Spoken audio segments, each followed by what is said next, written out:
इस वीडियो में हम जिस ड्रग का जिक्र करेंगे उसका नाम है रेस्टोरिल। रेस्टोरिल 30 mg और इसका जो जेनेरिक नेम है दैट इज टिमाजिपाम।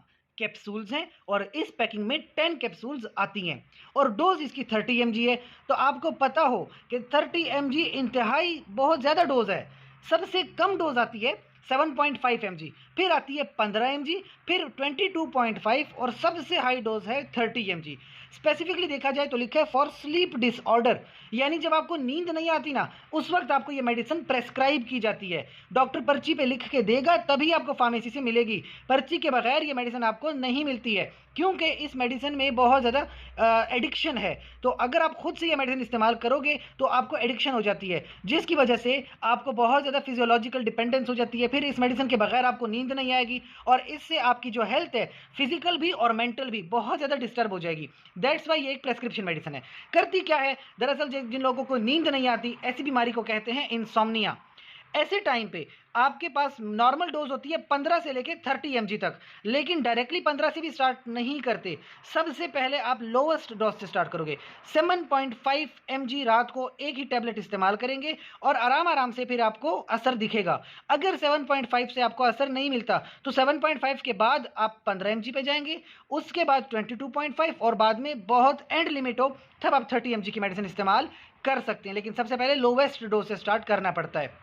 इसकी वजह ये है कि अगर आप देखो जब मेडिसिन लोगे ना तो ड्राउजीनेस हो जाती है, नींद आना शुरू हो जाती है, सर चकराता है, लेथार्जी यानी कि बहुत ज़्यादा थकावट महसूस करते हैं। इसकी वजह से यूफोरिया होता है। अब यूफोरिया क्या है, दरअसल नॉर्मल साइकोलॉजी है कि कोई खुशी का मौका हो तो आपको खुशी हो।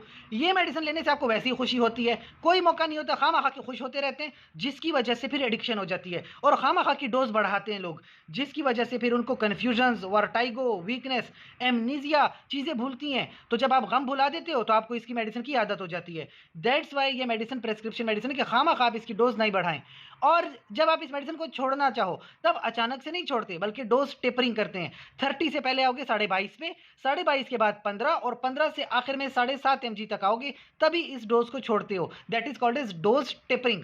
एक अहम बात ये कि अक्सर प्रेगनेंसी में खवातीन इस मेडिसिन का इस्तेमाल करती हैं, लेकिन ये इंतहाई खतरनाक साबित हो सकता है प्रेगनेंसी में, क्योंकि खवातीन जो होती है बिल्कुल उनको सोशल विड्रॉल हो जाता है, हस्बैंड से ज़्यादा अटेंशन नहीं मिल रही होती, अक्सर नॉजिया वॉमिटिंग होता है, इसके अलावा ब्लड प्रेशर बढ़ा होता है, रात को नींद नहीं आ रही होती।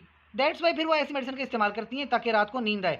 लेकिन इन मेडिसिन से माँ की सेहत पे भी बुरा असर पड़ता है, बच्चे की सेहत पे भी बुरा असर पड़ता है। यहाँ तक कि बच्चा पैदा होने के बाद भी अगर आप अपने बच्चे को दूध पिला रही हैं तो ऐसे मेडिसिन से गुरेज करें, क्योंकि ये मेडिसिन आपके जिस्म से जा सकती है मिल्क में और मिल्क से जा सकती है बच्चे में और बच्चे में ये फिर प्रॉब्लम्स कॉज करेगी।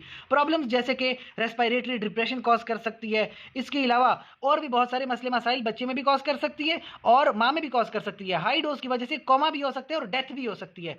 दैट्स वाई ऐसी मेडिसिन को इस्तेमाल करने से पहले अपने डॉक्टर से या गायनेकोलॉजिस्ट से लाजमी मशवरा कर लिया करें। और अगर कोई क्वेश्चन पूछना हो तो कमेंट सेक्शन में हमसे पूछ सकते हैं। साथ ही चैनल को लाइक करें, कमेंट करें, शेयर करें और सब्सक्राइब करें। शुक्रिया।